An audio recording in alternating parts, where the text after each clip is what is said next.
Monsieur le député, dernier orateur, Monsieur Bricout.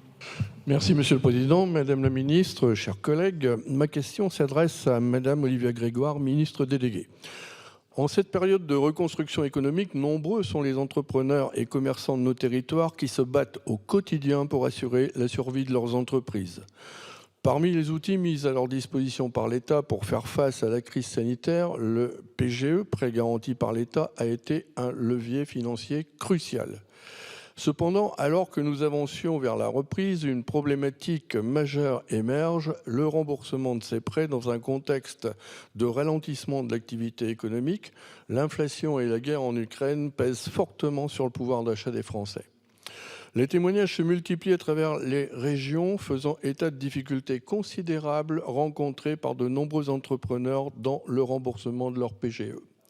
Ces difficultés ne sont pas seulement des chiffres sur des bilans comptables, elles représentent des emplois, des savoir-faire et des services essentiels à la vie de nos concitoyens. Le remboursement du PGE pèse lourdement sur les trésoreries.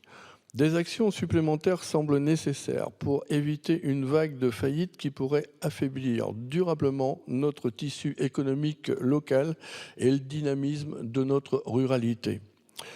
En effet, de nombreuses entreprises sont mises en redressement ou en liquidation judiciaire à défaut de pouvoir rembourser leur PGE. La conséquence financière pour l'État est double. D'une part, il doit rembourser le PGE des entreprises défaillantes et d'autre part, il doit prendre en charge, via France Travail, l'indemnisation des salariés qui ont perdu leur emploi. Comment le gouvernement prévoit-il d'assister ces commerçants et entrepreneurs qui se trouvent dans l'incapacité de rembourser leur PGE compte tenu des impacts prolongés des crises sanitaires, sociales et économiques sur leur activité ? Madame la ministre, chaque jour, le commerce de centre-ville souffre de fermetures toujours plus nombreuses. L'urgence est là et la vitalité de notre tissu économique local est en jeu.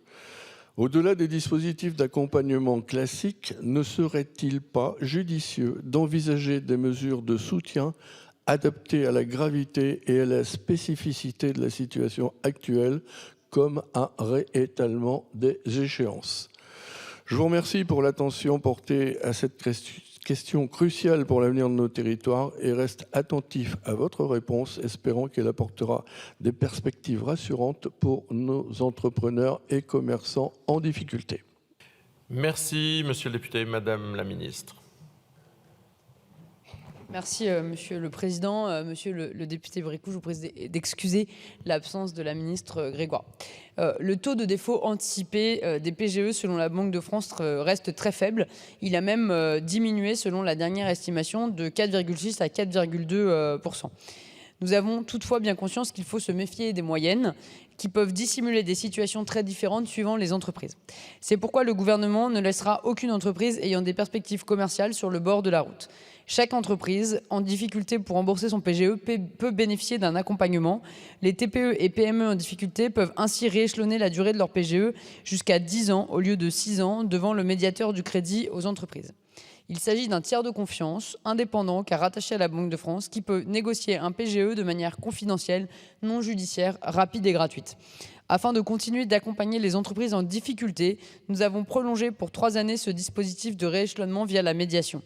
En revanche, le gouvernement ne prévoit pas de rendre automatique le rééchelonnement d'un PGE pour toutes les entreprises d'un secteur, pour une raison toute simple, le PGE est un prêt entre 2 acteurs de droit privé et non une subvention publique. L'État ne peut donc pas décréter unilatéralement la fin ou le report des remboursements, que ce soit sur les PGE ou toute autre forme de crédit. Je vous remercie.